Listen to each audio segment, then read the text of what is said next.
Program Cek Kesehatan Gratis atau CKG kini menyasar sekolah-sekolah di Sumatera Selatan.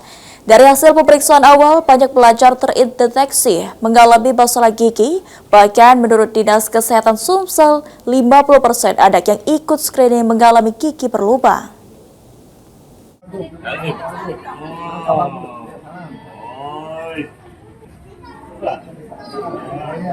Cek kesehatan gratis yang biasanya dilakukan di puskesmas sejak 1 Agustus 2025 mulai digelar langsung di sekolah. Setiap hari, tim kesehatan memeriksa rata-rata 50 hingga 70 anak dengan metode screening cepat. Kepala Dinas Kesehatan Provinsi Sumatera Selatan, Trisna Warman mengatakan, jenis pemeriksaan meliputi gigi, mata, telinga, serta deteksi penyakit lain. Dari hasil awal, penyakit yang paling sering ditemukan adalah karies gigi atau gigi berlubang. Hampir 50% anak yang diperiksa mengalami masalah gigi. Kondisi ini dipengaruhi pola makan seperti konsumsi permen, minuman manis, hingga kebiasaan jarang menggosok gigi. Bahkan beberapa anak muda di bawah usia 30 tahun sudah terdeteksi menderita penyakit jantung akibat gaya hidup tidak sehat.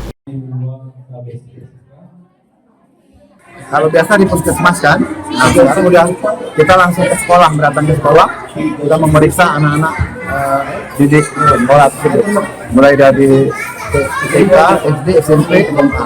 Kalau dari ini karies dentis yang paling banyak, sesumsel gigi berlubang, sama penyakit tidak menular, hipertensi gitu ya.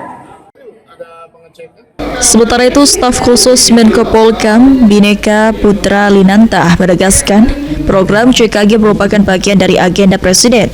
Cek kesehatan gratis digulirkan bersamaan dengan program makan bergizi gratis dengan harapan anak-anak lebih peduli terhadap kondisi kesehatannya.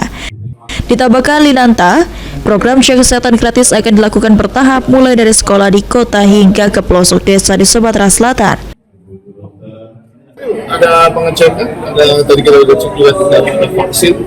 Jadi kita harapkan nanti masyarakat, terutama anak-anak kita kedepannya sudah gratis juga kesehatan itu, dan kondisinya setiap hari kesehatannya untuk